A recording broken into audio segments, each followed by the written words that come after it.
کہ گاڑی کیا ہوتی ہے، بنگلہ کیا ہوتا ہے، دولت کیا ہوتی ہے، عورت کیا ہوتی ہے، روح کو اس سے کوئی غرض نہیں ہے، روح کا اس سے کوئی تعلق نہیں ہے۔ خوشی اس وقت ملے گی جب ہم روح کی پیاس بجھائیں گے۔ اب روح کی کیا پیاس کون بجھائے گا؟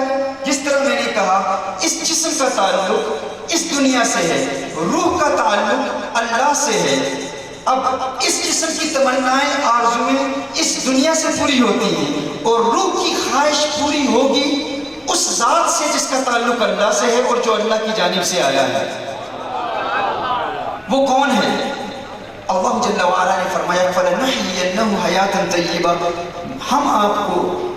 ہم اس شخص کو ایک پاک اور خوبصورت اور خوشگوار زندگی دیں گے۔ کس کو؟ جو عمل صالح بھی کرے اور مؤمن بھی ہو۔ اور مؤمن کون ہوتا ہے؟ نبی کریم صلی اللہ علیہ وآلہ وسلم نے ارشاد فرمایا لا يؤمن احدكم حتى اكون احب اليه من والده وولده والناس اجمعين۔ تم اس وقت تک مومن ہو ہی نہیں سکتے جس وقت تک تم حضور اکرم صلی اللہ علیہ وآلہ وسلم سے حقیقی پیار نہ کر لو، حقیقی محبت نہ کر لو۔ یعنی اگر تم خوشحال زندگی چاہتے ہو، حقیقی اطمینان چاہتے ہو، حقیقی سکون کے طلبگار ہو، تو یاد رکھو روح کی پیاس بجھانا ضروری ہے۔ روح کی پیاس کس سے بجھتی ہے؟ اس پر قرآن کریم کی اسی آیت کی روشنی میں قوت القلوب میں امام ابو طالب مکی رحمہ اللہ ارشاد فرماتے ہیں، اور ان کے علاوہ امام کسترانی اور امام زرقانی علی المواہب میں ارشاد فرماتے ہیں کہ غذا ارواح کیا ہے، روح کی غذا کیا ہے؟ وہ کہتے ہیں وہ دنیا سے نہیں آتی، روح کی غذا عشق مصطفیٰ ہے، سرکار صلی اللہ علیہ وسلم کا سچا پیار ہے، سرکار کی سچی محبت ہے۔ اگر آپ کے دل میں کونین کے والی، خسرو خوباں، سیاح لامکان، نازش ہر دو جہاں صلی اللہ علیہ وسلم کا سچا پیار پیدا ہو گیا، کیونکہ آپ کی روح کا براہ راست تعلق نبی کریم صلی اللہ علیہ وآلہ وسلم سے ہے۔ اگر آپ نے اپنی روح کو حضور اکرم صلی اللہ علیہ وآلہ وسلم کے دیدار سے مشرف کرا دیا، اگر آپ کی روح نے اس دنیا میں آ کر نبی کریم صلی اللہ علیہ وسلم کا سچا پیار حاصل کر لیا، تو آپ کو دولت ملے نہ ملے، عزت ملے نہ ملے، شہرت ملے نہ ملے،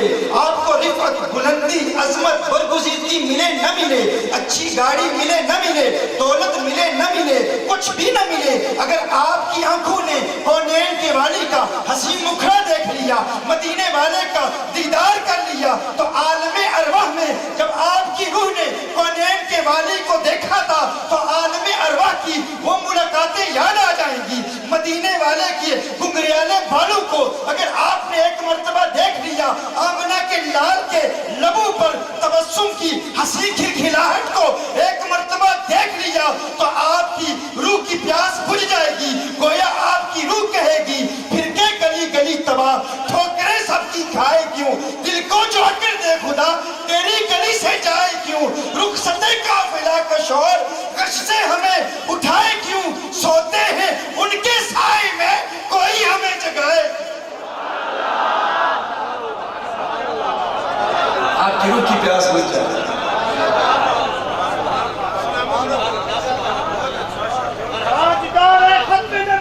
گویا کہ روح آپ کی کہے گی،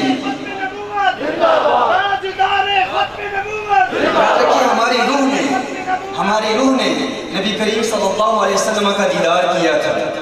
نبی کریم صحیح بخاری شریف کی حدیث میں آقا صلی اللہ علیہ وسلم ارشاد فرماتے ہیں کہ ارواح الارواح جنود مجندۃ فما تعارف منها ائتلف وما تناقض منها اختلف۔ نبی کریم صلی اللہ علیہ وسلم نے ارشاد فرمایا یہ جو ارواح ہیں، مثال کے طور پر آپ دنیا میں کبھی کسی کو پہلی نظر دیکھتے ہیں، پہلی مرتبہ آپ ان کو دیکھتے ہیں تو آپ کو ان سے پیار ہو جاتا ہے، محبت ہو جاتی ہے، محسوس یوں ہوتا ہے کہ آپ اس بندے کو ایک مدت سے جانتے ہیں، ہر چند کہ آپ نے اسے دنیا میں کبھی دیکھا ہی نہیں ہے، لیکن پہلی مرتبہ ایک بندے کو آپ دیکھتے ہیں تو آپ کا قلب اس کی جانب مانوس ہوتا ہے، ایک قلبی میلان محسوس ہوتا ہے، آپ محسوس کرتے ہیں گویا کہ اس بندے کو آپ ایک مدت سے جانتے ہیں۔ کسی کو انگلش میں لو ایٹ فرسٹ سائٹ کہتے ہیں، پہلی نظر میں کسی سے پیار ہو جانا، کسی سے محبت ہو جائے، پہلی مرتبہ کسی کو دیکھا اور آپ کو اس سے پیار ہوگا، سوچتے ہیں مجھے یہ بندہ کیوں اچھا لگتا ہے۔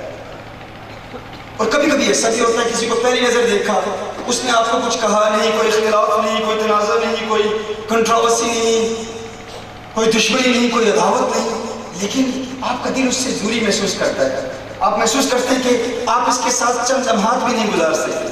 اس کی وجہ کیا ہے؟ اس کا جواب نبی کریم صلی اللہ علیہ وسلم نے ارشاد فرمایا. حضور اکرم صلی اللہ علیہ وسلم ارشاد فرماتے ہیں کہ عالم ارواح میں، اسپرچل ورلڈ میں، یہ جو ہماری فزیکل دنیا ہے جس میں ہم ابھی رہتے ہیں، اس دنیا میں، اس سے پہلے بھی ہم تھے. اس زندگی سے قبل بھی ہمارا وجود تھا، عالم ارواح میں تھا.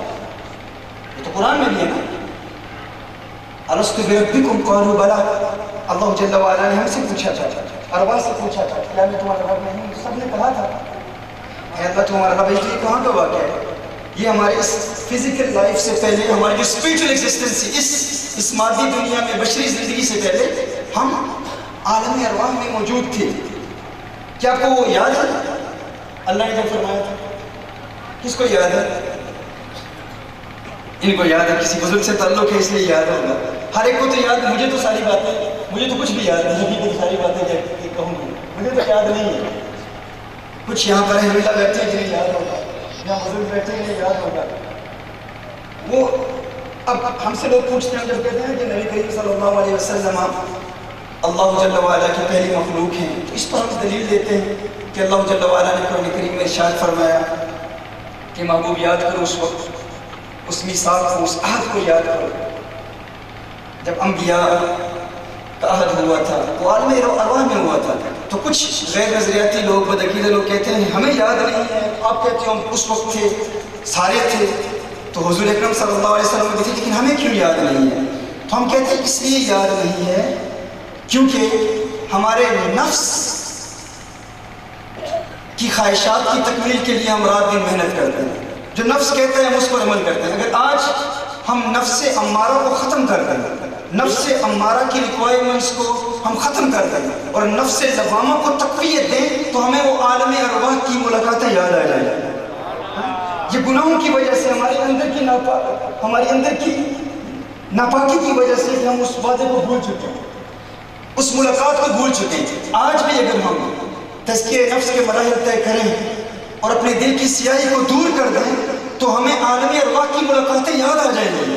آپ جس کو پہلی نظر سے دیکھتے ہیں اور آپ کو اس پر پیار آ جاتا ہے. حضور اکرم صلی اللہ علیہ وسلم نے ارشاد فرمایا یہ پیار کیوں ہوتا ہے؟ یہ اس لیے کہ عالم ارواح میں آپ کی روح اس کو جانتی تھی، آپ کی روح اس کے قریب تھی. جس سے آپ کی روح قریب تھی، دنیا میں اگر آپ کی ملاقات اس سے ہو جائے تو آپ کو اس پر پیار آتا ہے، محبت آتی ہے، اس کے ساتھ وقت گزارنے کا جی چاہتا ہے. آپ چاہتے ہیں اس کے ساتھ مزید وقت گزاروں، اس کے ساتھ مزید گفتگو کروں. اگرچہ آپ اسے جانتے نہیں ہیں لیکن آپ کی روح اسے پہچانتی ہے. اگر ہم اپنی روح کو پاک کر لیں، اپنے جسم کی کثافتوں کو دور کر لیں اور اپنا براہ راست تعلق اپنی روح سے وابستہ کر لیں تو آج بھی ہمیں الستو بربکم کے وعدے یاد آ جائیں گے، وہ ملاقاتیں یاد آ جائیں گی جسے ہمارے بزرگوں نے فرمایا ہے کن فیکون.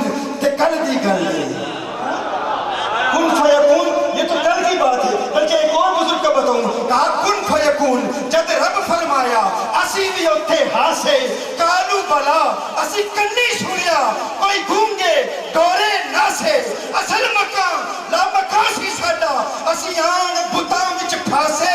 اس نفس پلیت جا کیتا کوئی اصل پلیت دے ناسے. اس نفس نے ہمیں پلیت کیا ہے. اگر یہ نفس کی ناپاکی ختم ہو جائے، کوئی اصل پلیت دینا سے، ہم اصل میں ناپاک تو نہیں تھے، اصل میں ہم پاک ہیں، پاک تھے، لیکن یہ نفس نے ہمیں ناپاک کیا ہے. اس لیے ہمیں یاد نہیں آتے وہ وعدے، اس لیے ہمیں یاد نہیں رہتی وہ ملاقاتیں. لیکن آج بھی اگر ہم اس روح کی پیاس کو بجھانے کے لیے کونین کے والی آقا کریم صلی اللہ علیہ وسلم کا قرب حاصل کر لیں تو پھر در در کی ٹھوکریں کھانے کی ضرورت نہیں. میں نے بریلی کے مجاہد کا کیا تھا، اب آپ کی طبیعتوں کی ضیافت کے لیے عرض کرتا ہوں کہ در در دیئے در در نالو در بن جا ایک در دا چپل کتا کیوں اخویندا ہے در بن وقتا مردا. میرا تعلق اس کریم آقا صلی اللہ علیہ وسلم کے ساتھ ہے. جب وہ یاد آ گئی، آقا کی یاد آ گئی، پھر جب صحیح بخاری بھی پڑھیں گے تو مزہ آئے گا. پھر دل سے یہ صدا نکلے گی. ہاں دنیا کے کلام کرنے والے، میٹھی باتیں کرنے والے، دنیا کے ظاہری محبوب آپ کو بھول جائیں گے. پھر آپ کو موویز بھول جائیں گی، ایڈونچرس موویز بھول جائیں گی، بالی ووڈ کی موویز بھول جائیں گی، ہالی ووڈ کی موویز بھول جائیں گی، جو کہتے ہیں میرے دل میں ایک نیچرل انکلینیشن ہے ان موویز کی جانب، ایڈونچر سے مجھے مزہ آتا ہے، مجھے صحیح بخاری پڑھنے میں مزہ نہیں آتا، الیاذ باللہ بڑی رعونت سے کچھ لوگ کہتے ہیں مجھے قرآن پڑھنے میں مزہ نہیں آتا، وہ اس لیے کہ ہمارا باطن مریض ہے، ہم مریض ہیں، ہم بیمار ہیں، اس بیماری کو دور کر دو، پھر دل کہے گا کہ کک سواد نہ مشری اندر کھنڈا بھی چکھ لٹھیاں پر ان ساریاں چیزاں نالوں گلاں سجن دیا مٹھیاں۔ پھر محبوب کا میٹھا کلام پھر پیارا لگے گا، لیکن چونکہ ہمارا باطن مریض ہے، اس کے مرض کو اگر ہم دور کر دیں، اس بیماری کو دور کر دیں تو ہمیں سکون ملے گا۔ تو محترم احبہ، اس حوالے سے سب سے پہلے اس کو حاصل کیسے کرنا ہے، اس سکون کو حاصل کیسے کرنا ہے، نبی کریم صلی اللہ علیہ وسلم کا سچا پیار حاصل، اور جسے وہ پیار مل جائے خدا کی قسم اسے پھر دنیا کا حسن اپنی طرف راغب نہیں کر سکتا، یہاں تک کہ ماں باپ کا پیار، والدین کا پیار، دوستوں کا پیار، رشتہ داروں کا پیار، انسان ہر محبت پر نبی کریم صلی اللہ علیہ وسلم کی محبت کو ترجیح دیتا ہے۔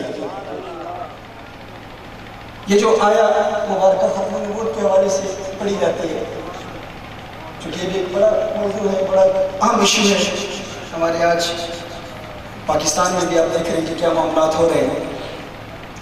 اس کے شان نزول میں سیدنا زید بن حارثہ رضی اللہ تعالی عنہ کا واقعہ ہے، جسے مفسرین نے بیان فرمایا وَمَا كَانَ مُحَمَّدٌ أَبَا أَحَدٍ مِّن رِجَالِكُمْ وَلَٰكِنَّ رَسُولَ اللَّهِ وَخَاتَمَ النَّبِيِّينَ۔ اس کے سیاق و سباق کو بھی پڑھیں گے تو یہ واضح ہو جائے گا، چونکہ میرا موضوع نہیں ہے، لیکن صرف آپ کو بتا دوں کہ اس موضوع سے، اس آیہ کریمہ سے اور اس کے شان نزول کو جب ہم اسٹڈی کرتے ہیں تو اس سے یہ بات واضح ہو جاتی ہے کہ اگر کسی شخص کا دل نبی کریم صلی اللہ علیہ وسلم کے قریب ہو جائے تو اسے دنیا کی ساری نعمتیں بھول جاتی ہیں۔ زید بن حارثہ کون ہے؟ ایک ننھا بچہ تھا، اپنی والدہ کے ساتھ یہ ننیال جا رہا تھا، اور رستے میں بنو قیس نے اس کے قافلے پر حملہ کیا، اس کے قافلے کو لوٹا، اس بچے کو اغوا کر لیا، اور جب اغوا کیا تو مکہ المکرمہ میں آ کے زید بن حارثہ کو بیچ دیا۔ جب زید بن حارثہ کو بیچا تو حکیم بن حزام، یہ سیدتنا خدیجہ الکبریٰ رضی اللہ تعالی عنہ کے بھتیجے ہیں، انہوں نے اس بچے زید بن حارثہ کو خریدا اور اپنی پھوپھی خدیجہ الکبریٰ رضی اللہ تعالی عنہ کو تحفۃ دے دیا۔ اور جب سیدتنا خدیجہ الکبریٰ رضی اللہ تعالی عنہ کا نکاح نبی کریم صلی اللہ علیہ وآلہ وسلم سے ہوا تو آپ نے نبی کریم صلی اللہ علیہ وآلہ وسلم کی بارگاہ میں زید بن حارثہ رضی اللہ تعالی عنہ کو پیش کر دیا کہ یا رسول اللہ صلی اللہ علیہ وسلم اسے اپنے غلامی میں قبول فرمائے اور یہ آپ کی خدمت کیا جائے۔ اب زید بن حارثہ کو نبی کریم صلی اللہ علیہ وسلم سے محبت ہو گئی، سرکار صلی اللہ علیہ وسلم سے پیار ہو گیا، اور زید بن حارثہ رضی اللہ تعالی عنہ کو اپنے والد سے بہت پیار تھا، اور ادھر ان کے والد چونکہ بچہ اغوا ہو چکا تھا، لاپتہ تھا، والد کو بھی بہت بڑا صدمہ پہنچا۔ یاد رکھیں اگر کسی کا بچہ فوت ہو جائے گا، بچپن میں اگر کوئی بچہ، کسی کا بیٹا یا بیٹی فوت ہو جائے تو رفتہ رفتہ والدین کو صبر آ جاتا ہے، وقت گزرنے کے ساتھ ساتھ والدین سوچتے ہیں کہ اللہ کے پاس چلا گیا ہے، ایک بہتر جگہ میں چلا گیا ہے، تو والدین کو صبر آ جاتا ہے۔ لیکن اگر کسی کا بچہ لاپتہ ہو جائے، اغوا کر لیے جائے، اگر اس کو کڈنیپ کر لیے جائے تو والدین کو صبر نہیں آتا، بہت مشکل سے صبر آتا، کیونکہ وہ بچے کو یاد کرتے ہیں، وہ جب کھانا کھا رہے ہوتے ہیں تو وہ سوچتے ہیں کہ مجھے تو اچھا کھانا مل رہا ہے، پتہ نہیں میرے بیٹے نے بھی کچھ کھایا ہوگا یا نہیں۔ جب وہ آرام کرتے ہیں تو سوچتے ہیں کہ مجھے تو یہ بستر ملا ہے، پتہ نہیں میرے بچے کو بھی کوئی بستر ملا ہوگا یا نہیں، یعنی انہیں سکون نہیں ملتا، اطمینان نہیں ملتا۔ اور یہی کیفیت تھی زید بن حارثہ کے والد حارثہ کی۔ حارثہ اپنے وطن میں، اور یہ بہت بڑے شاعر تھے، عربی زبان کے بہت بڑے شاعر تھے، اور یہ اپنے بچے کو یاد کرتے اور بچے کی یاد میں گریہ و زاری کرتے، روتے، اور ایک عجیب سی کیفیت طاری رہتی، اور بچے کی یاد میں، زید بن حارثہ کی یاد میں اشعار لکھتے، اور اشعار میں یہ کہتے کہ اے میرے بیٹے، میں ہر وقت تیری یاد میں روتا رہتا ہوں اور میری ایک خواہش ہے, میری ایک تمنا ہے کہ کاش مجھے کوئی تیری خبر مل جائے. ہے میرے بچے میں یہ نہیں جانتا, یہ ان کے اشعار ہیں جن کا میں اردو میں ترجمہ کر رہا ہوں. وہ کہتے ہیں میرے بیٹے میں نہیں جانتا کہ تو زندہ بھی ہے یا فوت ہو چکا ہے, میں نہیں جانتا کہ تجھے نرم زمین نے ہلاک کیا ہے یا عرب کے پتھریلے پہاڑوں کی چٹانوں نے تجھے ہلاک کیا ہے. کاش کہ تو مجھے بتا دے کہ میں تیرے آنے کی امید رکھوں یا مایوس ہو جاؤں. میں نہیں جانتا میرے بیٹے تو زندہ ہے یا فوت ہو چکا ہے, لیکن ہے میرے بیٹے میں یہ جانتا ہوں کہ میں تجھے ہمیشہ تلاش کرتا رہوں گا, ہمیشہ تجھے تلاش کرتا رہوں گا, اور تیری تلاش میں شب و روز محنت کروں گا, اور میں عرب کے تیز رفتار اونٹوں کو تیری تلاش میں لگا دوں گا اور دنیا کے چکر کاٹوں گا, دنیا میں گھوموں گا, ہر طرف جاؤں گا, ہر شہر میں جاؤں گا, ہر قریے میں جاؤں گا, اور عرب کے تیز رفتار اونٹ اکتا جائیں گے لیکن میں نہ اکتاؤں گا. میرے بیٹے میں تجھ سے اس قدر محبت کرتا ہوں, اس قدر پیار کرتا ہوں کہ جب سورج طلوع ہوتا ہے اور سورج کی پہلی کرنیں میں دیکھتا ہوں تو مجھے تیری یاد ستاتی ہے. ہے میرے لختے جگر, ہے میری آنکھوں کے تارے, ہے میرے دل کے سہارے. مجھے وہ لمحات یاد آتے ہیں, وہ ایام یاد آتے ہیں میرے بیٹے جب ہم اکٹھے بیٹھ کے سورج کو طلوع ہوتا ہوا دیکھتے تھے, سورج کی پہلی کرنیں دیکھتے تھے. سورج اب بھی نظر آتا ہے لیکن میرا چاند نظر نہیں آتا, میرا لختے جگر نظر نہیں آتا. ہے میرے بیٹے مجھے یہ بارش کی برسات تیری یاد دلاتی ہے, تیری یاد آتی ہے. جب بارش برستی ہے تو بارش کے برستے ہوئے پانی کو دیکھ کر مجھے وہ لمحات یاد آتے ہیں جب ہم دونوں باپ بیٹا بیٹھ کر بارش کو برستا ہوا دیکھتے تھے, بارش کی برسات کو دیکھتے تھے. ہے بیٹے بارش تو ہو رہی ہے لیکن تیری آمد کب ہوگی؟ اور جب یہ تیز ہوائیں چلتی ہیں تو میرے دل میں تیرے فراق, تیرے غم اور جدائی کی سلگتی ہوئی آگ کو یہ تیز ہوائیں بھڑکا دیتی ہیں. ہے میرے لختے جگر تو کب لوٹ کے آئے گا؟ لیکن تو یاد رکھنا میں تجھے ہمیشہ تلاش کرتا رہوں گا. ہاں اگر میری موت واقع ہو گئی تو میں مرنے سے پہلے اپنے رشتہ داروں کو وصیت کروں گا اور اپنے اشعار میں ان رشتہ داروں کے نام تک ذکر کیے کہ فلاں فلاں رشتہ دار کو وصیت کروں گا کہ میرے بیٹے کو تلاش کرتے رہنا اور میرے بیٹے کو تلاش کرتے رہنا اور میرا پیغام پہنچا دینا کہ تمہارا باپ اس دنیا میں جب گیا ہے تو جانے تک ہمیشہ تجھے تلاش کرتا رہا. یوں اشعار لکھتے رہتے, بیٹے کو یاد کرتے رہتے, روتے رہتے. اتفاق سے ان کے قبیلے کا ایک شخص مکہ المکرمہ میں پہنچا اور دیکھا زید بن حارثہ مکہ المکرمہ میں ہے. زید بن حارثہ کو دیکھا, فوراً پہچان لیا. زید بن حارثہ کے پاس جاتے ہیں اور بتاتے ہیں کہ تیرا باپ تو ہمیشہ روتا رہتا ہے, تو یہ یاد کرتا رہتا ہے اور تیرے لیے اشعار کہتا ہے. زید بن حارثہ کے باپ حارثہ کے لکھے ہوئے اشعار زید بن حارثہ کو سنائے. زید بن حارثہ کی آنکھوں میں اشک جاری ہو گئے کہ میرا باپ ابھی بھی مجھے یاد کر رہا ہے. زید بن حارثہ نے اپنے باپ کے لیے, اپنے والد کے لیے بھی چند اشعار لکھے کہ میں مکہ المکرمہ میں ہوں. یہ قافلہ جب واپس حارثہ کے پاس جاتا ہے, حارثہ کے پاس جا کر بتاتے ہیں کہ خوشخبری ہے, ہم نے آپ کے بیٹے زید کو دیکھا ہے, ہماری اس سے ملاقات کی ہے, ہم نے آج اس سے ملاقات ہوئی ہے, وہ خیر و عافیت کے ساتھ ہے, اس کی صحت بہت اچھی ہے اور مکہ المکرمہ کے ایک نیک شخص کے پاس ہے, اس کی غلامی میں ہے. آپ جائیں, اسے کچھ فدیہ دیں, کچھ رقم دیں اور اپنے بیٹے کو واپس لے آئیں. ان کے والد بہت خوش ہو جاتے ہیں, حارثہ بہت خوش ہیں اور ان کے چھوٹے بھائی جو کہ حضرت زید بن حارثہ کے چچا ہیں, دونوں فدیے کی کچھ رقم لے کر حضور اکرم صلی اللہ علیہ وآلہ وسلم کی بارگاہ میں مکہ المکرمہ میں حاضر ہوتے ہیں. کونین کے والی صلی اللہ علیہ وسلم کی بارگاہ میں حاضری کا شرف حاصل کرتے ہیں. عرض کرتے ہیں, ہے اولاد ہاشم, ہم نے تو آپ کی عظمتیں سنی ہیں, ہم نے تو سنا ہے کہ آپ قیدیوں کو خود رہا کرواتے ہیں, بھوکوں کو کھانا کھلاتے ہیں, خدمت خلق کے حوالے سے آپ کی بہت شہرت ہے. کیا آپ جانتے ہیں آپ کی غلامی میں ہمارا بیٹا زید بن حارثہ ہے, ہمارا بہت محبوب ہے. ہم آپ کے پاس یہ توقع اور امید لے کے آئے ہیں کہ ہم آپ کو فدیے کی رقم دیں گے اور آپ ہمارا بیٹا واپس لوٹا دیں گے. ہماری آپ کی بارگاہ میں یہ التجا ہے, یہ تمنا ہے, یہ خواہش ہے, آپ کرم فرما دیں, ہم پر احسان کریں, یہ فدیے کی رقم لے لیں, اور اگر آپ چاہتے ہیں تو ہم زائد رقم دینے کے لیے بھی تیار ہیں, لیکن آپ ہمارا بیٹا ہمیں دے دیں. نبی کریم صلی اللہ علیہ وآلہ وسلم مسکرا رہے ہیں. مسکرا کے میرے آقا صلی اللہ علیہ وسلم ارشاد فرماتے ہیں, اے حارثہ بس اتنی ہی تمہاری آرزو ہے, اتنی ہی تمہاری خواہش ہے, کچھ اور چاہیے؟ وہ حیران ہو جاتے ہیں کہ کیا نبی کریم صلی اللہ علیہ وسلم اپنے غلام کو واپس لوٹانے کے لیے تیار ہیں؟ نبی کریم صلی اللہ علیہ وسلم نے ارشاد فرمایا, دیکھو اگر تمہارا بیٹا تمہارے ساتھ واپس جانے کے لیے تیار ہے تو فدیے کی رقم دینے کی ضرورت نہیں, تو اپنے ساتھ لے جا سکتے ہو, لیکن اگر وہ جانے کے لیے تیار نہیں ہے تو میں کسی پر جبر نہیں کروں گا. وہ حیران اور پریشان ہو جاتے ہیں. وہ کہتے ہیں, محمد آپ نے استحقاق کے زیادہ ہم پر احسان کیا، ہم جس احسان کے مستحق تھے اس استحقاق سے بھی زیادہ ہم پر احسان کیا۔ آپ نے جو فیصلہ کیا ہے بہترین فیصلہ ہے، ہمیں وہ فیصلہ قبول ہے۔ زید بن حارثہ کو فوراً بلایا جاتا ہے، حضور اکرم صلی اللہ علیہ وسلم کی بارگاہ میں حاضر ہوتے ہیں۔ نبی کریم صلی اللہ علیہ وسلم ارشاد فرماتے ہیں، ہے زید بن حارثہ، کیا تم اس شخص کو پہچانتے ہو؟ کیا اس دوسرے شخص کو پہچانتے ہو؟ زید بن حارثہ کہتے ہیں، ہاں یا رسول اللہ صلی اللہ علیہ وسلم، آقا یہ تو میرے والد ہیں، یہ میرے چچا ہیں۔ فوراً اپنے والد کے قریب جاتے ہیں، والد سینے لگا لیتے ہیں، لاڈ کرتے ہیں، پیار کرتے ہیں، محبت کا اظہار کرتے ہیں، اور جب جدا ہوتے ہیں میرے آقا صلی اللہ علیہ وسلم ارشاد فرماتے ہیں، ہے زید بن حارثہ، آپ کے والد آپ کو اپنے ساتھ لے جانے کے لیے آئے ہیں، کیا آپ جانے کے لیے تیار ہیں؟ اب سنیے زید بن حارثہ کا جملہ کیا تھا، میرے آقا کے غلام کا جملہ کیا تھا، میرے آقا کے عاشق کا جملہ کیا تھا، میں اسے اعلیٰ حضرت کی زبان میں پیش کر سکتا ہوں۔ گویا کہ وہ کہہ رہے تھے کہ پھر کے گلی گلی تباہ، ٹھوکریں سب کی کھائے کیوں، دل کو جو عقل دے خدا تیری گلی سے جائے کیوں۔ گویا کہ وہ کہہ رہے تھے کہ تیرے ٹکڑوں پہ پلے، غیر کی ٹھوکر پہ نہ ڈال، چڑکیاں کھائے کہاں چھوڑ کے صدقہ تیرا۔ کہہ رہے تھے، میرے خیال میں اردو آپ کی سمجھ میں نہیں آتی، شاید آپ کو اردو سمجھ میں نہیں آتی تو آپ کی لغت میں ہی سمجھا دیتا ہوں۔ وہ کہہ رہے تھے باپ کا پیار اور آقا کا پیار کوئی مقابلہ کر ہی نہیں سکتا، کوئی موازنہ کر ہی نہیں سکتا۔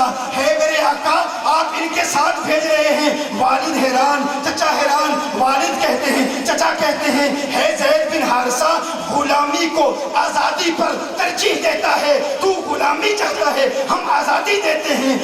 تجھے تیرا پیار کرنے والا باپ بلا رہا ہے لیکن تو آقا کی بارگاہ میں رہنا چاہتا ہے۔ تو زید بن حارثہ نے کہا، ہے میرے والد آپ کو کیا پتا، جو مزہ، جو لطف، جو سکون، جو وجدانی کیفیت اس غلامی میں ہے دنیا کی آزادی میں نہیں ہے۔ آپ کیا جانے جو یہ آقا دیتے ہیں وہ نہ ماں دے سکتی ہے، نہ باپ دے سکتا ہے، نہ دوست دے سکتے ہیں، نہ رشتہ دار دے سکتے ہیں، کیونکہ آقا کا پیار ماں سے بھی بڑھ کے ہے، آقا کا پیار باپ سے بھی بڑھ کے ہے۔ اگر اردو سمجھ میں نہیں آتی تو آپ کی زبان میں سمجھا دیتا ہوں۔ گویا کہ وہ کہہ رہے تھے، ہار تھیما تنڈے گل داوے ماہی نمے اصلوں دور نہ تھیما، یا تنڈے پیروں دی تھیما جتی نت قدمہ ہیٹھ مدھیما، اجز نیاز ہے مٹی ساڑی نت باندی یار صدیما، یار فریدہ مکتے دل بردہ میں ویکھ ویکھ کے جیوا۔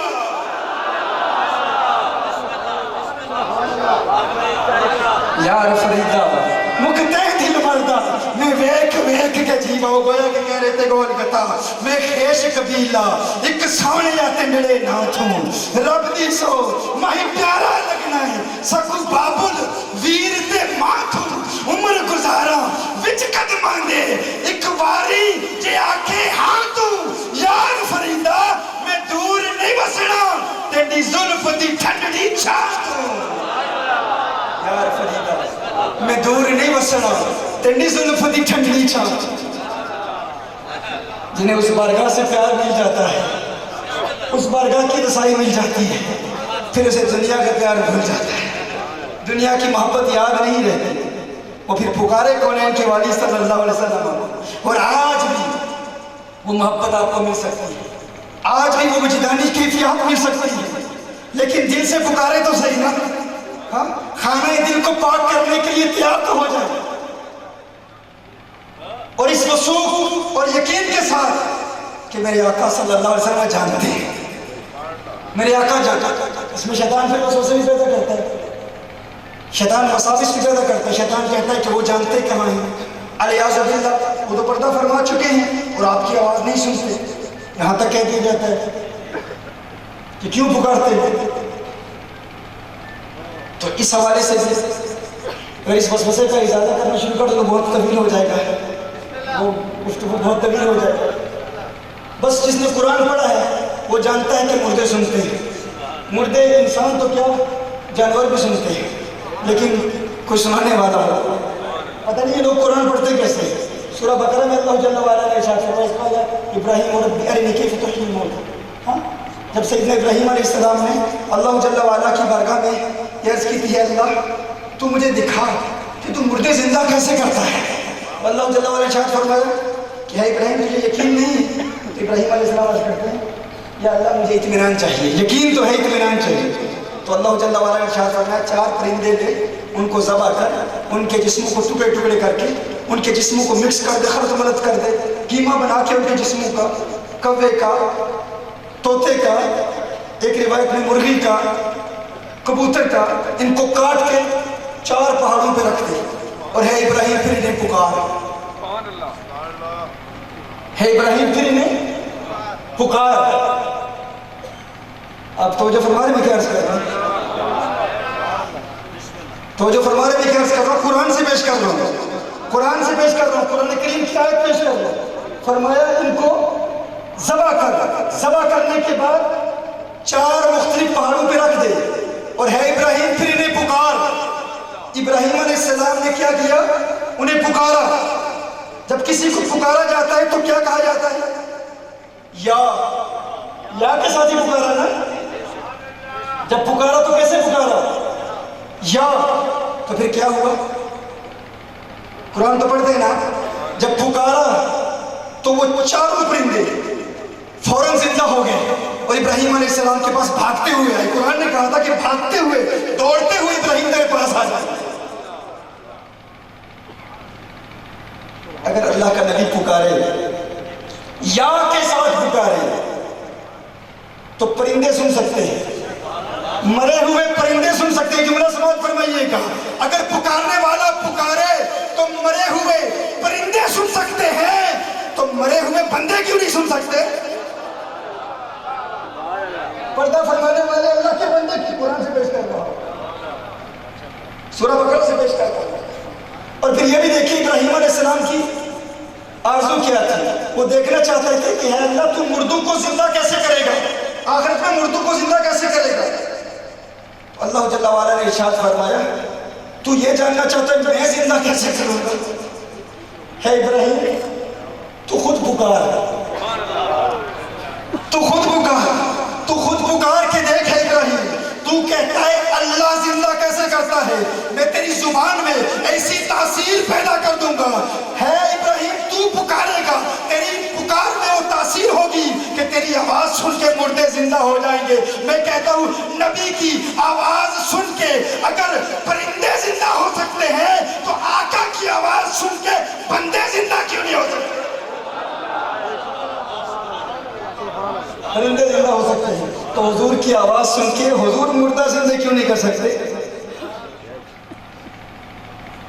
اللہ جل وعلا نے اپنے پیاروں کو یہ مقام دیا، یہ مرتبہ دیا.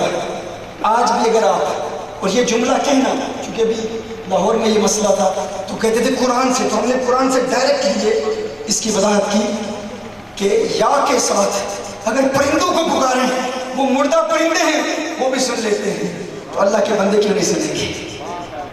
اللہ کے بندے کیوں نہیں سنیں گے؟ لیکن پکارنے والے کا دل بھی ایسا ہونا چاہیے، ایسا پاک دل ہونا چاہیے. اور یہ بھی یاد رکھیں یہ تو ان کے لیے ہے جن کو زندہ کرنے کے لیے. آقا کریم صلی اللہ علیہ وسلم کو گنہگار بدکار سے اکار بھی پکارے تو آقا نوازتے ہیں. آقا نواز سنتے تو ہیں، اس میں سے کوئی شک ہی نہیں. وہ تو اس قدر سنتے ہیں کہ آقا صلی اللہ علیہ وسلم نے حضرت عباس رضی اللہ تعالیٰ عنہ سے فرمایا تھا، ہے عباس جب میں ماں کے پیٹ میں تھا، ہے عباس جب میں ماں کے پیٹ میں تھا، رحم مادر میں تھا، تو میں اللہ کے عرش کے نیچے اللہ کے ملائکہ جب تقدیریں لکھتے ہیں لوح محفوظ پر، ان کی قلم کی نوک سے نکلنے والی آواز ماں کے پیٹ میں سنتا تھا. میرے آقا صلی اللہ علیہ وسلم نے ارشاد فرمایا ماں کے پیٹ میں کیا سنتا تھا؟ کیا سنتا تھا؟